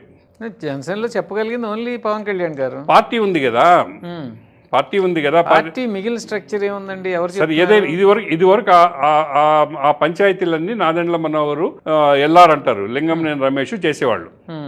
ఎక్కడన్నా సమస్య వచ్చినప్పుడు క్రైసిస్ మేనేజ్మెంట్ వీళ్ళిద్దరు చేసేవాళ్ళు. ఈరోజు వాళ్ళిద్దరిని ఇన్వాల్వ్ కానీయడంలా. మీరిద్దరు కొంచెం అట్లా పక్కన ఉండండి, మీకు మంచి పదవులు ఇచ్చాము, బాగా అనుభవించండి, పార్టీ సంగతి మీరు అని చెప్పారు. ఏమంటే డీల్స్ నడుపుకుంటున్నారు వాళ్ళు. ఇప్పుడు లింగంనేని రమేష్కి ఎంత పెద్ద డీల్, అనంతపురం జిల్లాలో విద్యుత్ ప్రాజెక్టు 5,000-6,000 కోట్ల రూపాయల డీల్. సో అక్కడ తెలుగుదేశం గవర్నమెంట్లో అంత పెద్ద ఇంట్రెస్ట్ ఉన్నప్పుడు ఆయన జనసేన కోసం ఎందుకు పనిచేస్తాడు? అంటే ఆ డీల్ తెలుగుదేశం ద్వారా వచ్చిందా, జనసేన ద్వారా వచ్చిందా? జనసేన లేదు, తెలుగుదేశం లేదు, వాల్యూని బట్టే. చాలా ఇప్పుడు తెలుగుదేశంతో వాళ్ళకి లావాదేవీలు నిత్యం జరుగుతూ ఉన్నాయి. సో ఆ లావాదేవీలు జరిగే దగ్గర వాళ్ళ ప్రాధాన్యతలు మారిపోతున్నాయి. జనసేన పార్టీ ప్రాధాన్యత ఏం లేదు అక్కడ వాళ్ళ వ్యక్తిగత ప్రాధాన్యతలు పెరిగినాయి. అది గ్రహించిన దానివల్లనే వాళ్ళని కొంచెం పక్కనుండమన్నారు. పక్కనుండమని ఈ బాలినేని వాసుకు కానీ, లేకపోతే నరసరావుపేట, మచిలీపట్నం, భీమవరం ఇక్కడ క్యాండిడేట్లు ఎవరైతే మేమే పోటీ చేస్తామని చెప్తున్నారో వాళ్ళకి కానీ ఏమి హెచ్చరికలు, మందలింపులు లేవు. మీరు ఇట్లా మాట్లాడొద్దనే స్టేట్మెంట్ ఈ రోజుకి రాలేదు. సో పవన్ కళ్యాణ్ ఏం కోరుకుంటున్నాడు? డిస్టర్బెన్స్ కావాలని కోరుకుంటున్నాడు. దానివల్ల అతనికి వచ్చే లాభం ఏమో, ఆయన రాజకీయ వ్యూహం ఏందో మనకు తెలియదు. అంటే ఇంకెవరన్నా ఆడిస్తున్నారంటారా? కాదు, దేశంలో రాజకీయాలు మారుతున్నాయని ఇందాకే అనుకున్నాం. ఢిల్లీలోనే ప్రభుత్వం లూజ్ అయిపోయింది, కాళ్ళ కింద భూమి నేల కుంగిపోతూ ఉంది ఢిల్లీలోనే. సో బీజేపీని నమ్ముకుంటే నట్టేట మునగడం తప్ప ఏమీ లేదనే భయం ఒకటి వచ్చేసింది. ఇక్కడ చంద్రబాబు, లోకేష్ వీళ్ళ మీద వస్తుండే విమర్శలకి, వీళ్ళు చేస్తుండే లావాదేవీలకి, ప్రతిపక్షంతో కుమ్మక్కు ప్రభుత్వం నడిపే పద్ధతులకి ప్రజలు ఎట్లా స్పందిస్తారో మనకు తెలియదు. సో ఈ రెండు మునిగే పడవలలో చెరొక కాలు పెట్టినాడు పవన్ కళ్యాణ్. బీజేపీలో ఒక కాలు, తెలుగుదేశంలో ఒక కాలు. ఏమవుతాడు? సో సొంత నిర్ణయం ఏమైనా తీసుకోవాలనే ఆలోచన ఉందో లేదో మనకు తెలియదు. నాకు తెలిసిన సమాచారం ప్రకారం ఆయన వైద్యం కోసం కేరళ వెళ్ళారు. అవును, ఈ వీకెండ్కో ఎప్పుడో తిరుమల దర్శనానికి వచ్చినప్పుడు ఆయన, చంద్రబాబు నాయుడు గారు ఇద్దరు కూర్చొని మాట్లాడుకుని ఒక స్టేట్మెంట్ ఇస్తారు. వీటన్నిటికీ తిరుమలలో నాకు తెలిసి అటువంటి జరగదు. తిరుమలలో కిందకి వచ్చి తిరుపతిలో, అదే తిరుమలలో రాజకీయం చేయకూడదని దర్శనం చేసుకుని నిర్ణయం ఉంది. అంత సులభంగా పవన్ కళ్యాణ్ ఈరోజు చంద్రబాబు తోటి సమావేశం అవుతాడని నేను అనుకోను. చంద్రబాబు తోటి అంత సులభంగా సమావేశం అయ్యే పరిస్థితి, అంత సఖ్యత వాళ్ళ మధ్య లేదు. మానసికంగా దూరం పెరిగిపోయారు. 4 క్యాబినెట్ మీటింగ్స్కి రాలా. ఒక క్యాబినెట్ మీటింగ్ రోజు పిఠాపురం, మీరే ఎక్కడో రాశారంట కదా, అనారోగ్యం మూలంగానే పవన్ కళ్యాణ్ పోయిన వారం మన వాస్తవ వేదికలోనే మాట్లాడుకున్నాం. కానీ తర్వాత నాకు తెలిసిన జమీన్ రైతులు కూడా వచ్చిందని మొన్న వాళ్ళు అన్నారు. తర్వాత తెలిసిన వాస్తవం ఏంటంటే, ఒక క్యాబినెట్ మీటింగ్కి జరిగే టైంలో పోయి పిఠాపురం పోయాడు ఆయన. అమరావతి గుండెకాయ లాంటిది ప్రభుత్వానికి. దాని ఫస్ట్ కార్యక్రమం seed access road. Seed access road ప్రారంభోత్సవం రోజు వైజాగ్కి పోయి కుంకి ఏనుగుల్ని స్వాగతం చెప్పాడు. మున్సిపల్ మినిస్టర్ నారాయణ గారు పోయి ఏదో సయోధ్య కుదర్చడానికి ప్రయత్నం చేస్తే, నువ్వెందుకు ఎగురుకుంటా వచ్చావు, వాళ్ళు ఉన్నారు కదా, అసలు వాళ్ళు ఉన్నారు కదా, వాళ్ళు రావాలి కదా, నీకేం సంబంధం, నువ్వు పో అని చెప్పాడు నారాయణని. నారాయణకి ఎన్ని అలవాటు కాబట్టి ఆయన పెద్ద ఫీల్ అయ్యే మనిషి కాదు కాబట్టి సంతోషంగానే బయటకు వచ్చేసాడు. ఆయన రాలేదు కదా. ఆయన ఇంటి ఎదురుగా జరిగే సీడ్ యాక్సెస్ రోడ్డుకే సమావేశానికి ఆయన రాలే. సో ఒక రాజకీయ పార్టీ నాయకుడు, ఒక ప్రభుత్వంలో ఉప ముఖ్యమంత్రి ఇటువంటి నిర్ణయాలు, లాస్ట్ రోజు అసెంబ్లీకి వెళ్ళాడు, 4 గంటలు అసెంబ్లీలో కూర్చున్నాడు. జనసేన పార్టీ లెజిస్లేచర్ పార్టీ ఆఫీసులో కూర్చున్నాడు 4 గంటలు. లోపల అసెంబ్లీ జరుగుతుంది. మధ్యాహ్నం 3 దాకా జరిగింది అసెంబ్లీ ఆ రోజు. ఈయన 3:30 దాకా అసెంబ్లీ ఆవరణంలో ఉన్నాడు. అసెంబ్లీ లోపలికి కూడా వెళ్ళలేదుగా. ఇక్కడి నుంచి ఇట్టే వచ్చేసాడు. ఆ అసెంబ్లీ అయిందాక కూర్చున్నాడు అక్కడ. దాని అర్థం ఏంటి? ఏమని సంకేతం ఇచ్చాడు? నేను సంతోషంగా లేను అనే సంకేతం ఇచ్చాడు. ఓపెన్గానే ఇచ్చాడు. సార్, నేను సంతోషంగా లేను, నేను సంతృప్తిగా లేను ఈ ప్రభుత్వంతో, ఈ పార్టీతో, మీ వ్యవహారాలతో నాకు అంత హ్యాపీగా లేను అని ఆయన సంకేతం ఇచ్చాడు. ఈ సంకేతం ప్రభావం రేపు మున్సిపల్ ఎలక్షన్లో ఖచ్చితంగా ఉంటుంది, ఓకే. లేకుండా ఉండదు. ఏమంటే జనసేన కార్యకర్తలు కానీ సహకరించకపోతే తెలుగుదేశం చాలా సమస్యలు ఎదుర్కొంటుంది నైతికంగా. వీళ్ళకి చాలా జిల్లాల్లో వీళ్ళంత జనసేన కార్యకర్తలకు రాజకీయ బలం లేకపోవచ్చు, కానీ ప్రజల్లో ఒక అభిప్రాయం ఏర్పడుతుంది, ఈ కూటమిలో లుకలుకలు ఉన్నాయి, పవన్ కళ్యాణ్ దూరం అయ్యాడు, లేదా పవన్ కళ్యాణ్ కోఆపరేట్ చేయడం లేదు, సహాయ నిరాకరణ చేస్తున్నాడు. ఇవన్నీ తెలుగుదేశం విజయావకాశాల మీద బాగా ప్రభావం చూపిస్తాయి. ఇది చాలా పెద్ద సమస్య. ఇది తిరుపతిలోనో తిరుమలలోనో కూర్చొని ఒక గంటలో పరిష్కారం అయ్యే సమస్య కాదు ఇది. ఏమంటే దాని మూలం ఎక్కడుందో, రూట్ కాజ్ ఎక్కడుందో ఆ రూట్ కాజ్ని సంస్కరించాల. ఆ వేరు పురుగుకి మందేయాల. ఆ వేరు పురుగుకి మందేయాలంటే తెలుగుదేశం ప్రభుత్వం, చంద్రబాబు, లోకేష్ తమ పద్ధతులు చాలా మార్చుకోవాలి. ఇప్పుడు ఎక్కడ బిగిన్ అయింది పవన్ కళ్యాణ్ సహాయ నిరాకరణోద్యమం? ప్రశ్న రావణ్ అరెస్ట్ దగ్గర మొదలైంది. దానికంటే ముందు అనుమానం ఎక్కడొచ్చింది? 2 సంవత్సరాల కూటమి ప్రభుత్వ విజయోత్సవాల్లో పంచిన పాంప్లెట్లు, వేసిన పత్రికా ప్రకటనలో పవన్ కళ్యాణ్ ఫోటో లేదు. మోడీ, లోకేష్, చంద్రబాబు ఫోటోలతోటి 2 సంవత్సరాల ఉత్సవాలు జరిపారు, విజయోత్సవాలు. దాన్ని ఎక్కడ ఎవరు జనసేన నాయకులు ఎక్కడ మాట్లాడలేదు, వెయిట్ చేశారు వాళ్ళు. ఇప్పుడు ఓపిక పట్టారు, కానీ ఓపిక కూడా ఒక హద్దు ఉంటుంది అనేది ఇప్పుడు పవన్ కళ్యాణ్ చూస్తే మనకు అర్థమవుతుంది. కూటమి ప్రభుత్వం అయినప్పుడు, కలిసి పోటీ చేసినప్పుడు నీ బలం ఎంత, నా బలం ఎంత అనేది అనవసరం. నేను ముఖ్యమంత్రి, నువ్వు ఉప ముఖ్యమంత్రివి. మన ఇద్దరం ఉండే ప్రభుత్వ విజయోత్సవాల్లో ఓన్లీ ముఖ్యమంత్రి కొడుకేనా బాగా ఉండేది? ఉప ముఖ్యమంత్రికి ఉండదా? అది ఒక రకంగా జనసేనని అవహేళన చేయడం, అవమానం చేయడం. ప్రతి గవర్నమెంట్ ఆఫీస్లోనూ సీఎం ఫోటోతో పాటు డిప్యూటీ సీఎం ఫోటో పెట్టించారు. అది బిగినింగ్లో పెట్టారు. ఆ రోజు పవన్ కళ్యాణ్ వల్ల నేను గెలిచాననే అభిప్రాయంతో చంద్రబాబు ఉన్నాడు. ఇప్పుడు రాజమండ్రి జైలు దగ్గరికి వెళ్ళి ఎవరితో మాట్లాడకుండా జైలు బయటకు వచ్చి పవన్ కళ్యాణ్ నేను తెలుగుదేశంతో కలిసి పోటీ చేస్తున్నానని స్టేట్మెంట్ ఇచ్చాడు. ఆ స్టేట్మెంట్ ఎంత బూస్టప్ ఇచ్చింది తెలుగుదేశం గెలుపుకి.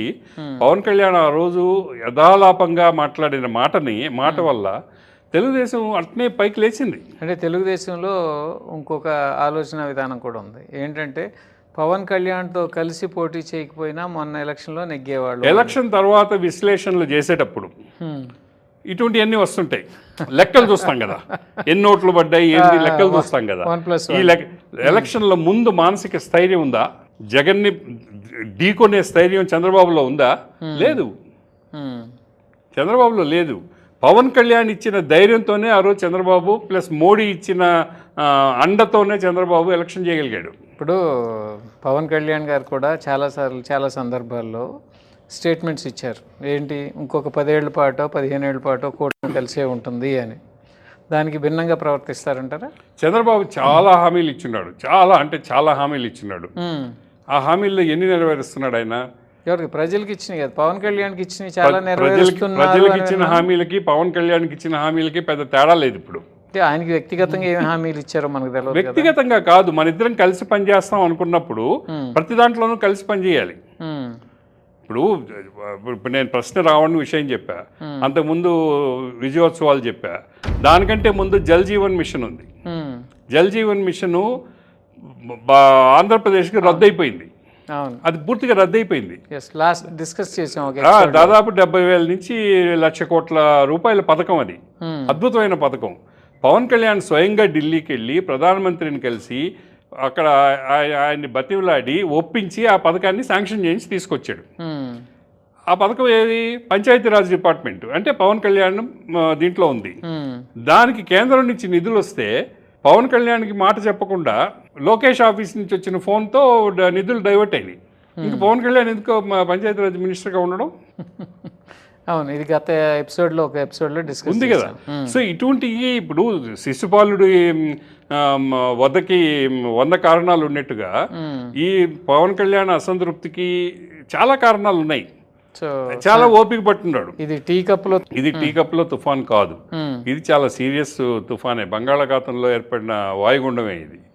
దీన్ని వాయుగుండాన్ని బలహీనపరచాలంటే చంద్రబాబు 4 మెట్లు తగ్గాలి. ఇంకా పవన్ కళ్యాణ్ తగ్గేదేమీ లేదు. పవన్ కళ్యాణ్ తగ్గేశాడు. అన్ని రకాలుగా ఎలక్షన్లప్పుడు తగ్గాడు, ఈ 2 సంవత్సరాలు ప్రభుత్వంలోనూ తగ్గిపోయాడు. అంటే ఏ విధంగా తగ్గాలంటారు? చేసిన తప్పులు సర్దిద్దుకోవాలా, సమాన స్థాయి ఇవ్వాలా. ఉమ్. సమాన స్థాయి ఒక నాయకుడికి ఎంత గౌరవం ఇవ్వాలనో అంటే అంత గౌరవం 130 ఇవ్వాలి. సీట్ల పార్టీ 20 సీట్ల పార్టీ అని 20, comparison 30 వస్తుందిగా. కాదు, ఆయనకి 21 సీట్లు ఇస్తే 21 గెలుచుకొని వచ్చాడు. ఉమ్. నువ్వెన్ని సీట్లలో పోటీ చేసావు, అన్నిట్లో గెలిచావా? ఉమ్. జగన్కి వచ్చిన 11 సీట్లు ఎక్కడి? ఉమ్. నీ దగ్గర నుంచి, బీజేపీ దగ్గర నుంచి గెలిచినాయి. పవన్ కళ్యాణ్ 100% స్ట్రైక్ రేట్ చూపించాడు. ఉమ్. 21 సీట్లు తీసుకోవాలి, 30 ఇచ్చుంటే 30 గెలిచాడు వాడేమో. ఉమ్. 32, 33, 34 నుంచి 21కి వచ్చాడు. ఉమ్. చాలా త్యాగం చేశాడు ఆ రోజు. ఉమ్. సో అందువల్ల ఈరోజు అది చిన్న పార్టీగా కనపడుతుంది. ఉమ్. అట్లని పవన్ కళ్యాణ్ చిన్న నాయకుడా? కాదు కదా. నీతో సమాన స్థాయితోనే ప్రజల్లో ప్రచారం చేశాడు, ప్రజల్లో ఎలక్షన్ గెలిచాడు. పార్టీ చిన్నది కావచ్చు, వ్యక్తి స్థాయి పెద్దది. ఆ స్థాయికి తగిన గౌరవం నువ్వు ఇవ్వలేదు, ఇవ్వాలి. ఇప్పుడు ఆ స్థాయి తగిన గౌరవం ఇవ్వడానికి చంద్రబాబు మానసికంగా సిద్ధమయ్యి లోకేష్కి నచ్చజెప్పి, లోకేష్ని కూడా ఒప్పించి. ఇప్పుడు లోకేష్ చాలా క్లియర్గా నన్ను అరే లోకేష్ ఏం చేస్తున్నావు అంటున్నాడు, ఇలాంటి సంభాషణలు కూడా కొన్ని లోకేష్ మాట్లాడుతూ ఉంటాను. పవన్ కళ్యాణ్ ఎప్పుడు ఒరే లోకేష్ అని అన్నాడని ఆయన ఎవరన్నా చెప్తే మనం ఎట్లా నమ్ముతాం? పవన్ కళ్యాణ్ నోట్లో నుంచి భాష రాదు. ఒరే అనే భాష పవన్ కళ్యాణ్ నోట్లో కొంచెం మర్యాదస్తుడే. చిరంజీవి అయినా పవన్ కళ్యాణ్ అయినా ఎవరు అంత తుస్కారంగా మాట్లాడే అంత సాన్నిహిత్యం వాళ్ళ మధ్య లేదు. వయసులో కూడా పెద్ద తారతమ్యం లేదు కదా. ఈయన 45 ఏళ్ళు ఉన్నాయి కదా లోకేష్కి. ఆయనకి ఒక 10 ఏళ్లే కదా తేడా ఉంది, అంతకంటే ఎక్కువ తేడా లేదు కదా. ఆయనేమి 80 ఏళ్ళ వయసులో లేడు కదా పవన్ కళ్యాణ్. అందువల్ల అది కరెక్ట్ కాదు. ఇద్దరి మధ్య మనస్పర్ధలు ఉండేది వాస్తవం. తెలుగుదేశం పార్టీ జనసేన మధ్య మనస్పర్ధలు ఉండేది వాస్తవం. లోకేష్ పనితీరు నచ్చకనే పవన్ కళ్యాణ్ సహాయ నిరాకరణ చేస్తున్నాడు అనేది వాస్తవం. దాన్ని ఇప్పటి వరకు చంద్రబాబు సరిదిద్దలేకపోయాడు. ఇప్పుడు సరిదిద్దుకోవాలి. సరిదిద్దుకుంటే మున్సిపల్ ఎలక్షన్లో. అందుకేనా గూగుల్ డేటా సెంటర్ అప్పుడు కానీ, లేకపోతే ఆర్సిలర్ మెటల్ అప్పుడు కానీ ఫంక్షన్స్ కేటికి పవన్ కళ్యాణ్ వచ్చినట్లే వెళ్ళలేదు. ఎవరు లోకేష్ పోయే సభలకి ఇప్పుడు ఎన్ని ఇండస్ట్రీస్ ప్రారంభోత్సవానికి పోతున్నాడు? ఇండస్ట్రీస్ మినిస్టర్ని మీరు అక్కడ చూసారా? ఒక ఇండస్ట్రీ ప్రారంభోత్సవం ఎవరు ఉండాలి? మినిస్టర్ చేయకపోవచ్చు, ఇండస్ట్రీస్ మినిస్టర్ ఉండాలి కదా. ఇండస్ట్రీస్ మినిస్టర్ కూడా ఏం చిన్నోడేం కాదు కదా. కర్నూలు జిల్లాలో ఒక బలమైన నాయకుడే కదా, ఒక పెద్ద రాజకీయ కుటుంబం నుంచి వచ్చినోడే కదా. ఆయన ఎక్కడ ఉంటున్నాడు? మంగళగిరిలో జరిగిన ఆరోగ్య సంస్థ సభల్లో ఆరోగ్య మంత్రి ఎక్కడ ఉన్నాడు? హెల్త్ మినిస్టర్ ఉన్నాడా? కోఆర్డినేషన్ ప్రాబ్లమ్స్ అంటారా? కోఆర్డినేషన్ కాదు, అహంకారం. మిత్రపక్షాలని, కూటమిలోని ఇతర భాగస్తుల్ని గౌరవించలేని అహంకారం. ఆ అహంకారాన్ని వాళ్ళు సహిస్తున్నారు. అహంకారం అంటారా, లేకపోతే ఎక్స్పీరియన్స్ లేకోకుండా వచ్చిన ఇన్ఎక్స్పీరియన్స్తో కూడిన? చంద్రబాబు కంటే ఎక్స్పీరియన్స్ కలిగిన నాయకుడు ఈ భూప్రపంచం, ఈ భారతదేశ భరతఖండంలో ఎక్కడన్నా ఉన్నారా? అన్నారు కదా, ఇప్పుడు ప్రభుత్వాన్ని నడిపేది లోకేష్. చెప్పాలిగా, లోకేష్ మిత్ర చెప్పాలిగా. ఇదేమి లోకేష్కి నష్టం చేకూర్చే విషయం కాదు. ఇండస్ట్రీస్ మినిస్టర్ లేకుండా ఇండస్ట్రీలు ప్రారంభోత్సవం చేస్తే ప్రజల్లో తప్పుడు సంకేతాలు వెళ్తాయి అనేది తన కొడుకు ఆయన చెప్పాలిగా. చెప్పడం లేదుగా. చెప్పడం లేదంటే అర్థమైంది, లోకేష్ మాటకు ఎదురు చెప్పలేని బలహీన స్థితిలో చంద్రబాబు వెళ్ళిపోయాడు. లోకేష్ ఏమనుకుంటున్నాడు? మొత్తం గవర్నమెంటే నాది, పార్టీయే నాది, నేనే పార్టీ. ఆయన ప్రతి సభలో చెప్తున్నాడు కదా, మీ లోకేష్ హామీ ఇస్తున్నాడు. అవును, నరేంద్ర మోడీ గ్యారంటీ లాగా లోకేష్ గ్యారంటీ అంటున్నాడు. మీ పార్టీనో లేకపోతే మీ ప్రభుత్వం అంటలేదు ఆయన, మీ లోకేష్ అంటున్నాడు ఆయన. అదే మోడీ గ్యారంటీ అని మాట లాగా లోకేష్ గ్యారంటీ అనేది గ్యారంటీ అనేది ఒక క్యాంపెయిన్ స్లోగన్ అనుకుంటా. క్యాంపెయిన్ స్లోగనే కాదు, మోడీ దాన్ని నిరూపించాడు చాలా విషయాలు. నిరూపించడం కదా, మోడీ ఎప్పుడు స్టేజ్ మీద అది క్లెయిమ్ చేసుకోలేదు కదా, మీ మోడీ గ్యారంటీగా ఉన్నాడు. మోడీ చాలా సార్లు అన్నాడు ఇది మోడీ గ్యారంటీ అని. మోడీ నోట్లో నుంచే వచ్చింది. చాలా సభల్లో దాన్ని ఎమ్యులేట్ చేస్తున్నాడు. చాలా సభల్లో మోడీయే సొంతంగా చెప్పి నీ చేసాడు. దాని వెనక 15 ఏళ్ళు ముఖ్యమంత్రిగా, 12 ఏళ్ళు ప్రధానమంత్రిగా పనిచేసిన అనుభవం ఉంది. మరి మనకేముంది? మన 2 ఏళ్లే, ఎమ్మెల్యేగా 2 ఏళ్లే, మంత్రిగా 2 ఏళ్లే. అంటే గతంలో ఎమ్మెల్సీగా చేసి మంత్రి చేశారు కదా. అది అది అది అది అది అనుభవం కింద లెక్కకు రాదు. అది కుటుంబ పరంగా జరిగిన కేటాయింపు తప్ప, నువ్వు సొంతంగా గెలిచి నువ్వు సొంతంగా పదవి సంపాదించుకుని అర్హత సంపాదించుకునేది మంగళగిరిలో గెలిచినప్పుడే. దాని అనుభవం వయసు 2 ఏళ్ళు. 2 ఏళ్లలోనే లోకేష్ హామీ అని మోడీ స్థాయిలో చెప్పడం అంటే ఒక రకంగా అహంకారం. అది అమాయకత్వంతో కూడిందా లేకపోతే అపరిపక్వతతో కూడిందా అనేది వేరే ఈ విషయం. విషయం చాలా మంది రాజకీయ పండితులు అన్నారు. అవును, నేను అనే పదం రావటం రాజకీయంలో అవును, కొంచెం స్థాయికి మించింది అనిపించింది. అవును. ఎవరైనా మేము అంటారు.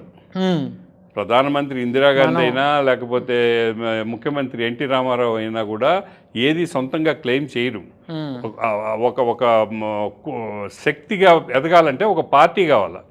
ఆ పార్టీ మొత్తాన్ని ఉద్దేశించి ఇప్పుడు ఏ ఘనత అయినా పార్టీకి చెందుతుంది, నాయకుడికి ఒక్కడికి చెందదు. ఆ విచక్షణ ఆ జ్ఞానం నాయకుడిలో ఉంటుంది. లోకేష్ పసివాడు, ఇంకా అంత అనుభవం లేదు, తెలుసో తెలియకో తప్పు చేస్తున్నాడు. ఈ తప్పులు ఎవరు కరెక్ట్ చేసే టీం ఉన్నట్లేదు, కరెక్ట్ చేసే టీం లేదు. ఏమంటే సీనియర్స్ అందరినీ ఇళ్ళకి పోమన్నారు, వాళ్ళకి ఇంటర్వ్యూ కూడా లేదన్నారు. లోకేష్ వయసులో ఉండే మిత్ర బృందమే ఇప్పుడు నడుపుతా ఉంది. వాళ్ళకి అసలు రాజకీయాలే తెలియవు. వాళ్ళు ఎప్పుడు జీవితంలో ఒక పంచాయతీ వార్డుకు పోటీ చేసి గెలిచిన అనుభవం లేదు. ఒక పంచాయతీ వార్డుకు కూడా వాళ్ళు ఎప్పుడు అసలు డైరెక్ట్ ఎలక్షన్ అంటే ఎట్లుంటుందో వాళ్ళకి తెలియదు. చంద్రబాబు నాయుడు గారు ఇంత అనుభవశాలి, అలా ఎలా వయసు ప్రభావం ఆయన మాట చెల్లుబాటు కావడం లేదు. ఆయన ఏం చేస్తాడు? ఆయన మాట చెల్లుబాటు అయితే ఇటువంటి తప్పులు జరగవు. ఆయన మాట చెల్లుబాటు కావడం లేదని మనకు అర్థమైపోతుంది. మనం ఏం ఆరోపణ చేయడంలా. సో ఇంత వీక్గా కూటమి ఉన్నప్పుడు మీరు ఇందాక ఒక స్టేట్మెంట్ ఇచ్చారు, వైసీపీ తరపు నుంచి పోటీ చేసే నాయకులు కూడా లేరు. మరి యువతల ప్రత్యర్థులేమో వీక్గా ఉన్నారు, మరి పోటీ చేయడానికి వీళ్ళకేం ప్రాబ్లం? ఎవరికి ఇంట్రెస్ట్? ఎమ్మెల్యేకి మంత్రికి ఇంట్రెస్ట్ ఏంది? ఎవరినో గెలిపించాల్సిన అవసరం వీళ్ళకి ఏంటి? పార్టీతోటి అనుబంధం దూరం అయిపోయింది కదా ఎమ్మెల్యేలకి మంత్రులకి. ఇప్పుడు వైసీపీ నాయకులే, జగన్మోహన్ రెడ్డే చెప్పొచ్చు, మీ ఎమ్మెల్యేలు మీరు పోటీ చేయండి, ఎమ్మెల్యే అభ్యర్థులు గెలిస్తే రేపు ఎమ్మెల్యే టికెట్ ఇస్తాను. ఆయన తంటాలు ఆయన పడతాడు. ఇప్పుడు ఎమ్మెల్యేలకి అంత 2 ఎలక్షన్లకి పోటీ చేసి 2 ఎలక్షన్లకి ఖర్చు పెట్టుకునే ఆర్థిక స్తోమత ఎంతమందికి ఉంది? మున్సిపల్ ఎలక్షన్లో ఒకసారి ఖర్చు పెట్టి మళ్ళీ రేపు 2 ఏళ్లలో మళ్ళీ ఎమ్మెల్యే ఎలక్షన్లో ఖర్చు పెట్టాలంటే 5 ఏళ్లలో 3 ఎలక్షన్లు అందరికీ అంత ఆర్థిక స్తోమత ఉండదు కదా. వాళ్ళు ఎందుకు ముందుకు వస్తారు? ఎమ్మెల్యేగా పోటీ చేయాలనే ఉంటుంది వాళ్ళకి, టికెట్ తెచ్చుకోవాలనే ఉంటుంది. కానీ 2 ఎలక్షన్లు చేయమంటే ఎక్కడ చేస్తారు? చేయలేరు. సో దానికి వాళ్ళకి పార్టీ మద్దతు కావాలి. ఇక్కడ డబ్బు సమస్య ఉండకపోవచ్చు, అధికారంలో ఉంది కాబట్టి తెలుగుదేశం పార్టీ డబ్బు ఇవ్వచ్చు. కానీ ఇంట్రెస్ట్ ఏంది? శ్రద్ధ ఏంది? ఆసక్తి ఏంటి? ఎందుకు గెలిపించాలా? గెలిపిస్తే నాకు వచ్చేది న్యూసెన్స్ తప్ప ఏం లేదు. చైర్మన్గా గెలిచినోడు రేపటి నుంచి నాకు న్యూసెన్స్ క్రియేట్ చేస్తాడు, చీకాకు పెడతాడు. ఆ చీకాకుల కోసం నేను ఎందుకు శ్రమ పడాలా? ఇంకొక రాజకీయ శక్తిని ఎదగనివ్వరు కదా. ఆల్టర్నేటివ్ పవర్ సెంటర్స్ ఇష్టపడ్డు కదా. సో ఒక ఎమ్మెల్యేకి మొత్తం బాధ్యత తీసుకునే పరిస్థితి అయితే లేదు. ఏమంటే మున్సిపాలిటీలన్నీ 2 నుంచి 6 ఎమ్మెల్యేలు. ఏ ఎమ్మెల్యే కూడా ఇది నా బాధ్యత అని వచ్చి తీసుకునేంత పరిస్థితి లేదు. అందువల్ల 99% స్థానిక సంస్థల ఎన్నికల్ని ఏదో ఒక రూపంలో వాయిదా వేయడానికే ప్రయత్నం చేస్తారు. అంతే తప్ప ఈ ఎలక్షన్స్ జరుగుతాయనేది జరిగిన దాకా నమ్మకం అయితే లేదు. ఈ లోపల ఏదో ఎలక్షన్ కమిషన్ ఏదో ప్రకటనలు ఇస్తూ ఉంటుంది, కానీ పక్కన అక్కడ హైకోర్టు ఏం నిర్ణయం ఇస్తూ ఉంటుంది. ఇది ఇలా సాగుతూనే ఉంటుంది అన్నమాట, నెవర్ ఎండింగ్ సీరియల్ లాగా. ఓకే. సో ఇప్పుడు ఆంధ్ర నుంచి తెలంగాణకు వస్తే, తెలంగాణలో కూడా రాజకీయ వేడి గట్టిగా సెగ అందుకున్నట్టుంది. తెలంగాణ రాజకీయం టోటల్గా డిఫరెంట్. తెలంగాణలో కాంగ్రెస్ రాజకీయం ఉంది, కాంగ్రెస్ ప్రభుత్వం అధికారంలో ఉంది. మామూలుగా కాంగ్రెస్లో ఒక అగ్రనాయకుడు ఉంటాడు, ఒక అసమ్మతి నాయకుడు ఉంటాడు. ఓకే, ఇద్దరు ఉంటారు. ఏంటిదా ఆంధ్రాలో సీఎం డిప్యూటీ సీఎం టైప్? ఆంధ్రాలో సీఎం డిప్యూటీ సీఎం లాగా కాంగ్రెస్ పార్టీ సాంప్రదాయం, ఒక అగ్రనాయకుడు ముఖ్యమంత్రిగా ఉంటాడు, ఒక అసమ్మతి నాయకుడు ఉంటాడు. ప్రతిపక్షం కంటే ఈ అసమ్మతి నాయకుడిని సర్దుబాటు చేసుకోవడంతోనే సరిపోతుంది. అది మనం చెన్నారెడ్డి రాజశేఖర రెడ్డిని చూసాం, జనార్దన్ రెడ్డి రాజశేఖర రెడ్డిని చూసాం, విజయభాస్కర్ రెడ్డి రాజశేఖర రెడ్డిని చూసాం. అప్పుడు ఇదే కార్యక్రమం. ఎప్పుడు ఒక అసమ్మతి నాయకుడు ఉండేవాడు. పవన్ వెంకటరావు ఉన్నప్పుడు జనార్దన్ రెడ్డి ఒక అసమ్మతి నాయకుడు. ఈ సాంప్రదాయం రాజీవ్ గాంధీ ఇందిరాగాంధీ టైంలో నడిచింది. వాళ్ళు కూడా ఎంకరేజ్ చేసేవాళ్ళు. రాజీవ్ గాంధీ ఇందిరాగాంధీ వాళ్ళు అప్పుడు కాంగ్రెస్ పార్టీ సిద్ధాంతం ఏంటంటే ఈ నాయకులు మరీ బలవంతులైతే రేపు మనల్ని కూడా ధిక్కరిస్తారు అని. అది ఆమెకు పాత అనుభవం. ఇప్పుడు సంజీవ్ రెడ్డి గారు, రాసు బ్రహ్మానంద రెడ్డి, నిజలింగప్ప, దేవరాజ్ అర్సు, ఎస్కే పాటిల్, వైబి చవాను వీళ్ళందరూ పెద్ద నాయకులుగా ఎదిగారు. వాళ్ళందరూ ఏదో ఒక సందర్భంలో ఈవెన్ ప్రణబ్ ముఖర్జీ కూడా పార్టీకి నేను పార్టీ కంటే పెద్దోడనే అభిప్రాయం వ్యక్తం చేశారు. సో అందువల్ల ఏంటంటే ఇందిరాగాంధీ, రాజీవ్ గాంధీ ఇద్దరు కూడా ఏ రాష్ట్రంలోనూ ఏ నాయకుడు ఎత్తుకు ఎదగకుండా ఒక అసమ్మతి నాయకుడిని ప్రోత్సహించేవాళ్ళు.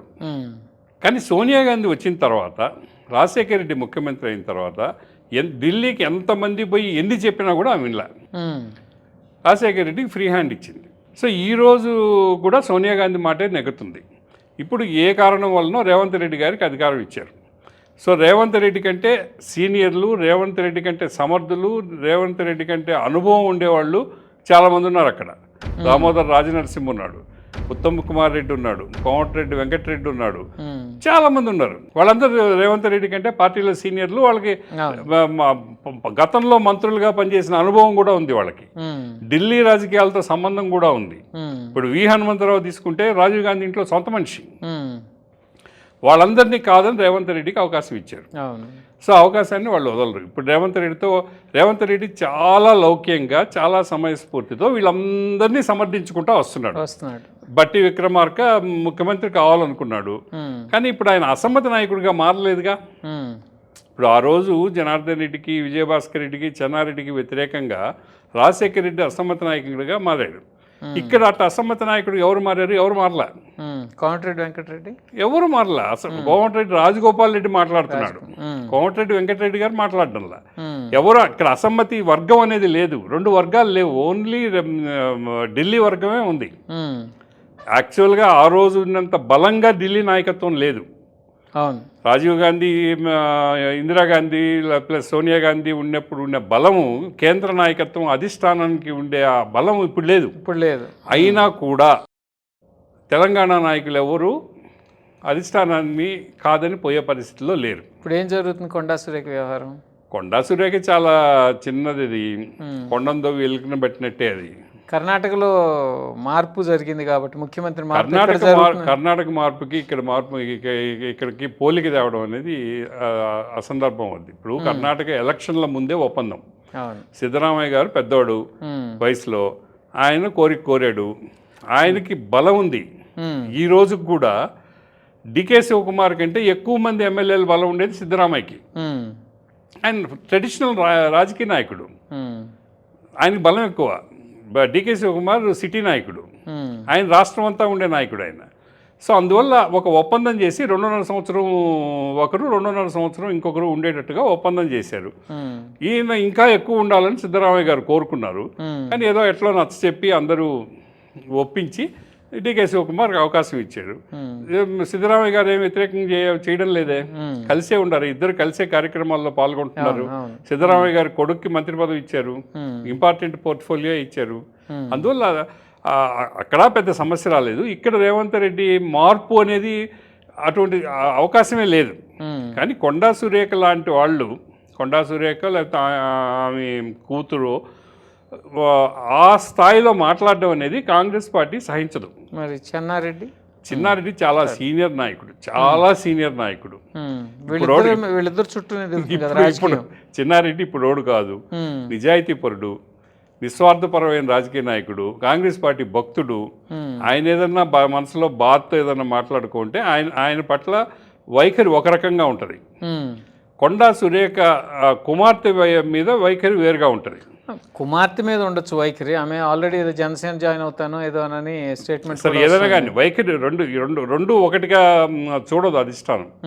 సో రేవంత్ రెడ్డి ఈ తలనొప్పులు తను పెట్టుకోదలుచుకోలే. తను రెస్పాండ్ అయ్యి ఇక్కడ నిప్పు రాజేసుకోవడం, కుంపటి రాజేయడం ఆయనకి ఇష్టంలా. బాల్ అధిష్టానం కోర్టులో వేసాడు. ఓకే. అధిష్టానం కోర్టులో వేసినా రేవంత్ రెడ్డి చెప్పినట్టే జరుగుతుంది. అధిష్టానానికి ఇక్కడ జరిగే విషయాల గురించి గతంలో లాగా వాళ్ళకి వేగులు లేరు, వాళ్ళకి పరిశీలకులు లేరు. అప్పట్లో మూపనారు, గులాం నబీ ఆజాద్, దిగ్విజయ్ సింగ్ వీళ్ళందరూ ఉండేవాళ్ళు, చాలా మంది ఉండేవాళ్ళు. వాళ్ళు ఆంధ్ర వ్యవహారాలు చూసేవాళ్ళు. గులాం నబీ ఆజాద్ వాళ్ళు కాకుండా సొంత 294 కాన్స్టిట్యున్సీల గురించి తెలుసు గులాం నబీ ఆజాద్కి. అంత సమగ్రమైన సమాచారం ఆయనకు ఉండేది. ఇప్పుడు అటువంటి వాళ్ళు ఢిల్లీలో కాంగ్రెస్ పార్టీలో ఎవరు లేరు. సో వాళ్ళు ఎవరి మీద డిపెండ్ అవ్వాలా? రేవంత్ రెడ్డి మీద డిపెండ్ అవ్వాలి. సో రేవంత్ రెడ్డి తన నిర్ణయాన్ని అధిష్టానం చేత చెప్పిస్తాడు, కొండా సురేఖ విషయంలో కానీ చిన్నారెడ్డి విషయంలో కానీ. సో అది ఏందనేది ఇప్పుడు మొన్న అమెరికా నుంచి వచ్చాడు, 2-3 రోజుల్లోనే అది అక్కడ రాహుల్ గాంధీ బిజీగా ఉన్నాడు. ఆ చాత్రోంకి ఏదో ఉంది కదా, బూజ్ ఏదో స్టూడెంట్స్ ప్రతిధ్వని, విద్యార్థుల ప్రతిధ్వని అనే కార్యక్రమం అద్భుతంగా జరుగుతుంది. చాత్రోంక గూంజ్ అద్భుతంగా జరుగుతుంది. సో దేశ రాజకీయాలని మార్చే కార్యక్రమంలో ఉన్నాడు. ముఖ చిత్రం మారిపోయే మార్చే ప్రయత్నంలో రాహుల్ గాంధీ ఉన్నాడు.